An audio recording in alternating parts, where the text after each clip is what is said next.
Bonjour à tous, vous êtes sur CCTV français. Bienvenue dans ce journal 9h en direct de Beijing. Voici tout de suite les titres.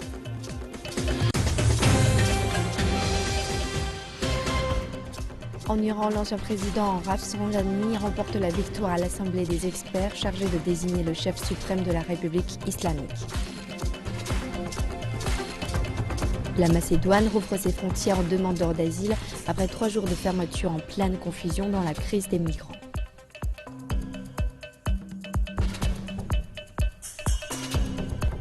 La dengue et le virus Zika affectent des dizaines de milliers de personnes au Brésil, particulièrement des pauvres vivant dans des conditions insalubres. Les ministres des Finances et le gouvernement des banques centrales des nations du G20 entament leur 2e jour de réunion à Shanghai.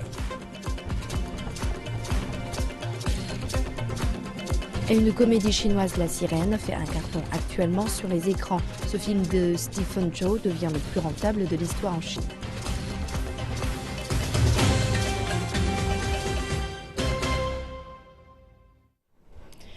Pour commencer, rentrons-nous en Iran où avaient lieu les élections à l'Assemblée des experts.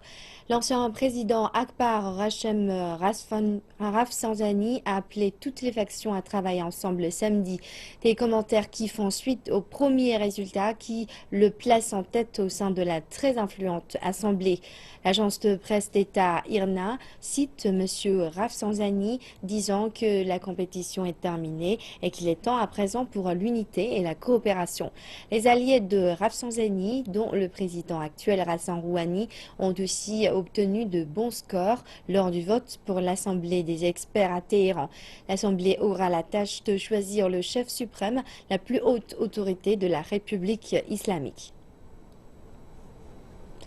Au moins 2 personnes ont été tuées et plusieurs autres blessées samedi lors de l'explosion d'une voiture piégée dans une ville syrienne à proximité de Hama. L'explosion s'est produite à l'entrée de Salamieh, à l'est de la ville d'Hama, seulement quelques heures après l'entrée en vigueur du cessez-le-feu en Syrie dans le cadre du plan américano-russe. Selon l'Observatoire syrien des droits de l'homme basé en Grande-Bretagne, l'attentat à la bombe ne constitue pas une violation de la trêve car il a eu lieu dans une zone où le cessez-le-feu n'a pas cours.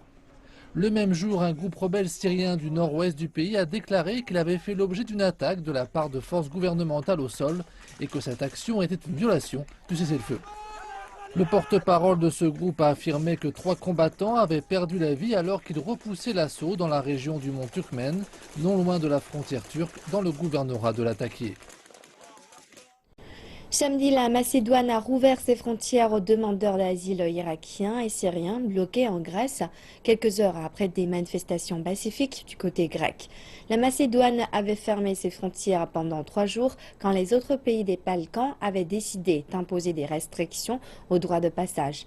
Les autorités macédoniennes disent qu'un train transportant plus de 350 réfugiés a quitté la ville frontalière de Jevgelida et est en route pour Tapanovs, le dernier checkpoint au nord de la Macédoine, à la frontière avec la Serbie. Les responsables macédoniens disent vouloir s'aligner sur la Serbie quant au nombre de personnes qui seront autorisées à transiter. Dans la ville de Calais, les autorités françaises ont commencé à passer dans un camp de migrants pour informer ces derniers qu'ils devaient quitter les lieux. Un juge français a en effet approuvé le démantèlement du campement de fortune surnommé le Jungle. Cependant, des organisations humanitaires font savoir que de telles expulsions vont à l'encontre des droits fondamentaux des migrants. C'est une grande inquiétude. Il fait encore drôlement froid.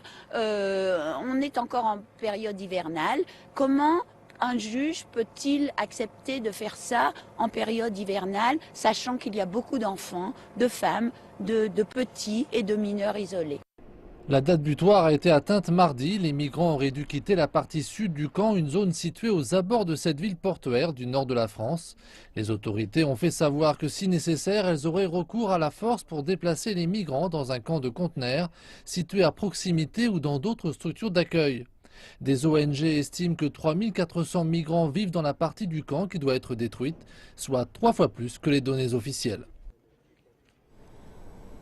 Les responsables français ont rencontré les ONG exerçant des activités dans le camp de migrants de Calais pour évoquer la destruction de ce camp de fortune. Les autorités ont promis qu'il y avait suffisamment de place dans les structures d'accueil gouvernementales pour accueillir tous ceux qui seraient déplacés. Et nous avons aujourd'hui annoncé, d'une part, qu'il y a 500 places nouvelles disponibles immédiatement et 500 autres qui vont l'être dans les jours qui viennent, pour offrir à ces personnes des accueils partout en France pour vivre dignement et avoir des lieux où ils peuvent discuter, réfléchir et présenter leur demande d'asile en France. L'ex-chef de guérilla kosovar Hashim Thaçi a été élu président de la République par le Parlement. Tout de suite, plus de détails. Hashim Thaçi a été élu par le Parlement qui compte 120 sièges. Aucun député de l'opposition n'a participé au scrutin. La plupart de ces derniers en ont été privés après avoir perturbé le travail des parlementaires en faisant usage de gaz lacrymogène. Plusieurs dizaines de militants de l'opposition qui protestaient contre cette élection se sont également affrontés aux forces de police. Hashim Thaçi dirige le Parti démocratique du Kosovo, une formation politique qui, avec la Ligue démocratique du Kosovo et d'autres alliés de moindre importance, détient la majorité parlementaire. À compter du 6 avril, le nouveau président sera officiellement nommé pour un mandat de 5 ans. Après tout, depuis maintenant une dizaine d'années, je suis celui qui a obtenu le plus de voix pour diriger le pays. Je suis aussi le gagnant de 6 élections d'affilée. Cela étant, le rôle de l'unité est défini par la légitimité civique et non par un principe politique spécifique. C'est avec le plus grand plaisir, avec la plus grande responsabilité, que je servirai tout le monde et je suis prêt à coopérer avec chacun, y compris les partis politiques et tous les segments de la société du Kosovo.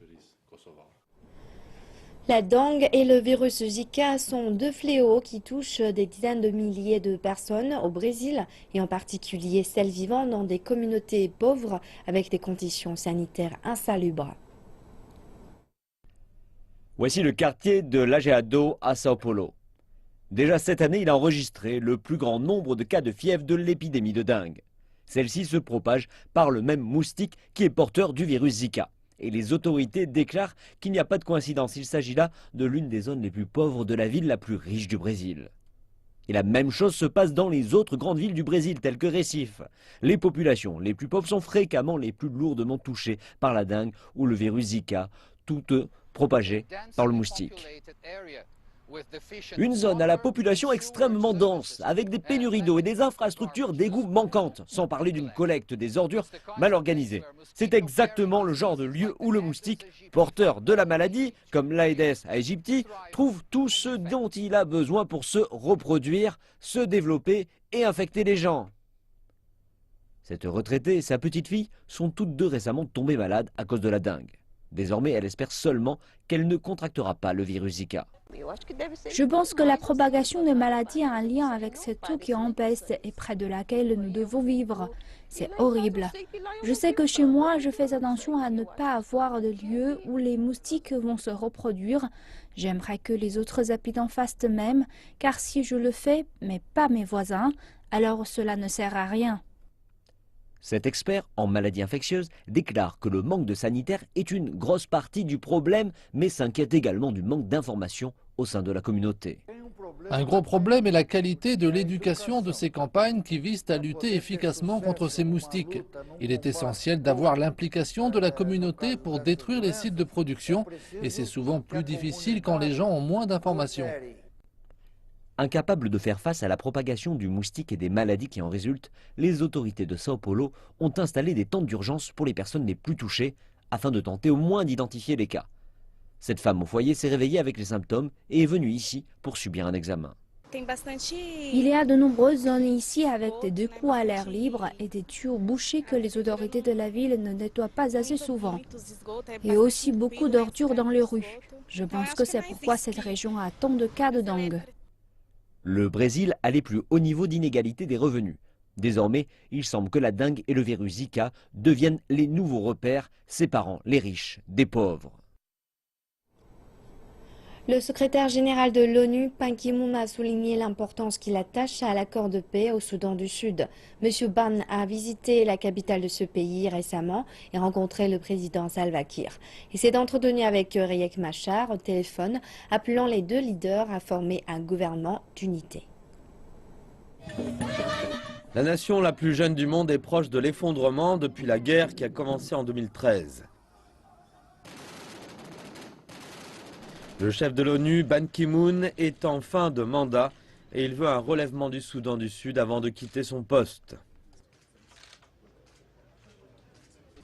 My message to the leaders of South Sudan. Mon message à ces dirigeants du Soudan du Sud est clair. Mettre la paix au-dessus de la politique et chercher le compromis. Dépasser les obstacles et établir un gouvernement de transition et d'unité nationale sans délai. And do not delay. Le gouvernement de Salva Kiir dit que la visite du secrétaire général devrait apporter la paix au Soudan du Sud. Le secrétaire général a aussi assuré son Excellence le président qu'il allait appeler Riek Machar à venir aussitôt que possible de façon à ce qu'un gouvernement de transition soit formé. Le Soudan du Sud est sous la surveillance de l'ONU et le secrétaire général de l'organisation a visité le pays 4 fois depuis son indépendance. C'est maintenant aux dirigeants de ce pays de faire un pas vers la paix. Le nouveau président de la FIFA, Gianni Infantino, a exprimé sa confiance sur sa capacité à rétablir rapidement la réputation de la FIFA lors d'une interview exclusive avec notre journaliste Dan Williams.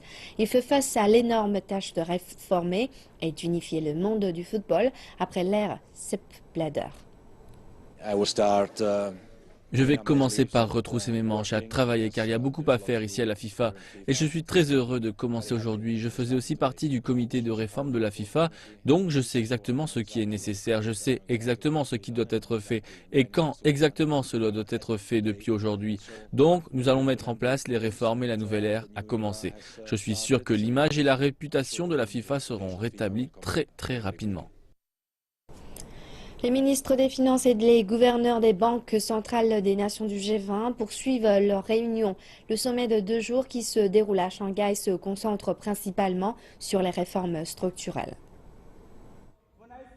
Après leur réunion à huis clos, les participants se sont regroupés pour la traditionnelle photo de famille. Ce samedi soir aura lieu une conférence de presse de la présidence. On attend également un communiqué. Cet événement est organisé alors que la croissance économique mondiale est en berne et que les marchés financiers sont marqués par une instabilité grandissante. Le ministre chinois des Finances a affirmé que les réformes structurelles étaient le meilleur moyen d'assurer la croissance économique de la planète au sein des pays du G20. Les acteurs financiers réunis à Shanghai doivent maintenant préparer la trame du sommet du G20 qui se déroulera en septembre. Au cours de ce sommet, les nations devraient parvenir à un consensus sur les réformes proposées.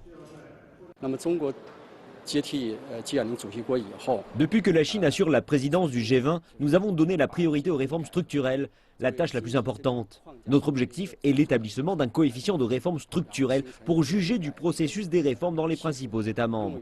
Le but est de faire progresser les réformes structurelles des grandes économies et du monde tout en développant une croissance mondiale durable et stable à moyen et long terme.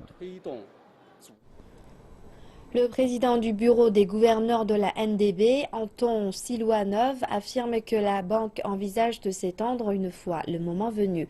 Les membres de la NDB comprennent les pays des BRICS, soit le Brésil, la Russie, l'Inde, la Chine et l'Afrique du Sud. Chaque pays a souscrit $1 milliard. La banque de développement a été lancée l'an dernier, le 7 juillet, lors du sommet des BRICS, pour financer leurs projets. La Banque du Nouveau Développement se prépare pour son premier lot de financement de projets concentrés sur l'énergie durable et verte.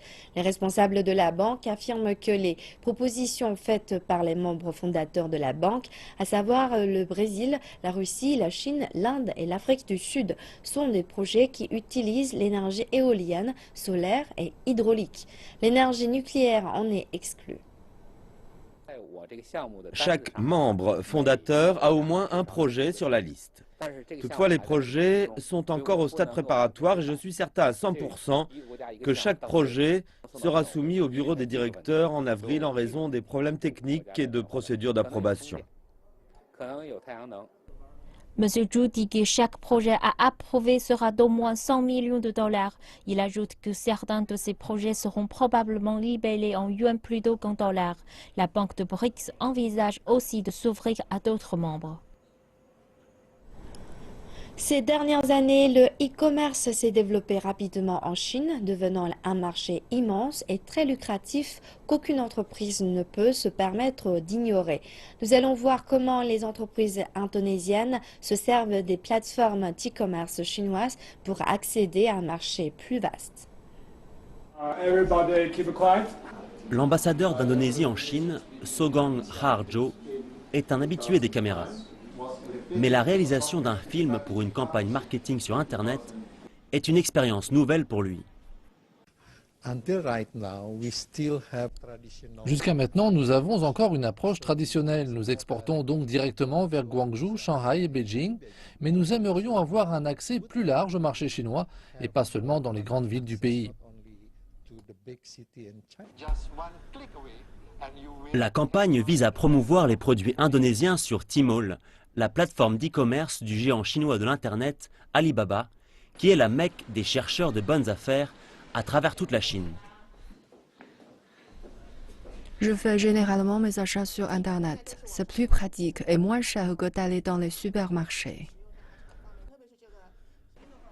D'après le ministre du Commerce chinois, le marché du e-commerce en Chine s'est accru de 31,6% en 2015 pour atteindre les 3,2 billions de yuan, soit 490 milliards de dollars américains. Aujourd'hui, les consommateurs chinois deviennent plus sophistiqués. Ils utilisent beaucoup leur smartphone. L'Indonésie a l'occasion de promouvoir ses produits et services directement en Chine. C'est pour cela que nous avons choisi cette plateforme sur Internet pour permettre aux produits indonésiens qui entrent en Chine de ne pas avoir à passer par des intermédiaires. La Chine est actuellement en train de passer d'une économie basée sur l'investissement à une économie basée sur la consommation. L'initiative numérique indonésienne va dans le sens de cette demande croissante des consommateurs chinois. Nous sommes persuadés que le e-commerce va être un moteur très important dans les 10 à 20 prochaines années. De plus en plus d'échanges et de transactions commerciales vont passer par Internet. Les grosses plateformes comme Alibaba vont devenir extrêmement importantes et avec le temps, d'autres plateformes apparaîtront. Une comédie chinoise qui parle aussi de la protection des océans continue de faire un tabac au box-office. La Sirène a dépassé les 3 milliards de yuan, soit 460 millions de dollars de recettes, en 19 jours. Le film raconte l'histoire d'un promoteur qui tombe amoureux d'une sirène et qui finalement va se joindre aux efforts de cette dernière pour arrêter l'exploitation destructive de l'humanité. Le film a été réalisé par l'acteur hongkongais Stephen Chow et c'est le film le plus rentable de l'histoire dans la partie continentale de Chine. La tournée en Chine de la Royal Shakespeare Company est organisée à un moment bien particulier puisque cette année marque le 400e anniversaire de la mort de William Shakespeare, mais aussi celle du légendaire auteur dramatique chinois Tang Xianzhu. À cette occasion, le Centre national des arts du spectacle de Beijing propose une initiative culturelle croisée. Les Chinois se montrent désireux de participer à la commémoration de William Shakespeare. La tournée de la Royal Shakespeare Company comprend d'ailleurs 3 pièces de l'auteur britannique. La compagnie théâtrale présentait Henri IV, première partie, Henri IV, deuxième partie, et Henri V. Les représentations ont eu lieu au Centre national des arts du spectacle de la capitale chinoise, puis la troupe s'est dirigée vers Shanghai et Hong Kong. Pour les comédiens, le rideau tombé ne marque pas pour autant la fin de leur mission. Je pense que nous, à la Royal Shakespeare Company, sommes vraiment disposés à ne pas nous contenter de simplement venir faire une tournée en Chine, puis rentrer chez nous. Nous voulions voir s'il y avait un moyen de collaborer plus profondément. Une collaboration qui consiste aussi à organiser un atelier à Beijing au sein duquel comédiens chinois et britanniques peuvent jouer ensemble leurs textes dans leurs langues respectives. Jusqu'à maintenant, cela a été bien accueilli de la part de différentes personnes de la communauté théâtrale chinoise. Nous nous sentons donc bien intégrés. J'espère que cela sera le début de quelque chose de très enthousiasmant. De plus, la Royal Shakespeare Company a mis sur pied une initiative culturelle d'1 an baptisée Un dialogue entre l'Est et l'Ouest, Shakespeare et Tang Xianzu. La pièce la plus représentative du dramaturge chinois, parfois appelé le Shakespeare de l'Orient, s'appelle Le Pavillon aux pivoines ou Mudanting. Cette œuvre qui met en scène une intrigue amoureuse n'est pas sans rappeler l'esprit de Roméo et Juliette de Shakespeare.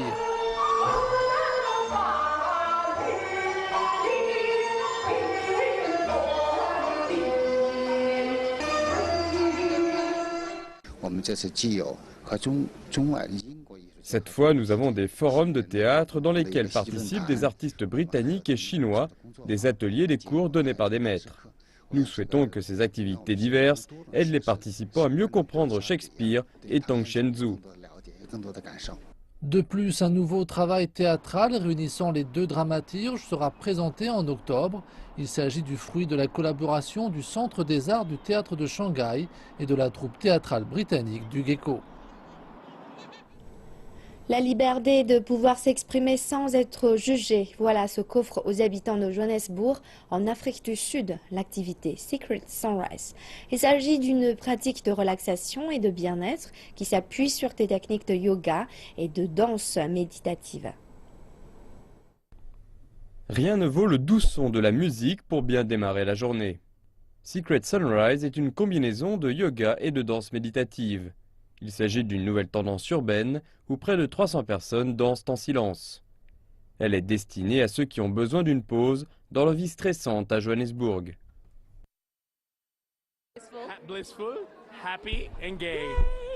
On se sent en extase, bien heureux et engagé. Oui, vraiment heureux et plein d'énergie. Prêt à affronter une nouvelle journée. Rester positif pendant toute la journée, ça fait du bien. Nous pensons qu'il est important d'avoir du plaisir, de le faire de manière sobre et de créer des espaces où on peut se sentir soi-même, s'exprimer, d'être un peu ridicule et puéril, mais au fond de se connecter avec les gens autour de vous. Nous vivons dans de petites boîtes et nous essayons de briser ces boîtes. C'est agréable de se relier avec tout le monde et tout simplement de s'ouvrir davantage. On ne se sent pas jugé ici et c'est très appréciable. Au cours de l'heure que dure la session, les participants rampent sur le sol, forment des lignes ou même des cercles. L'utilisation de casques Bluetooth octroie une grande liberté de mouvement et permet aux participants d'éliminer le stress de la journée.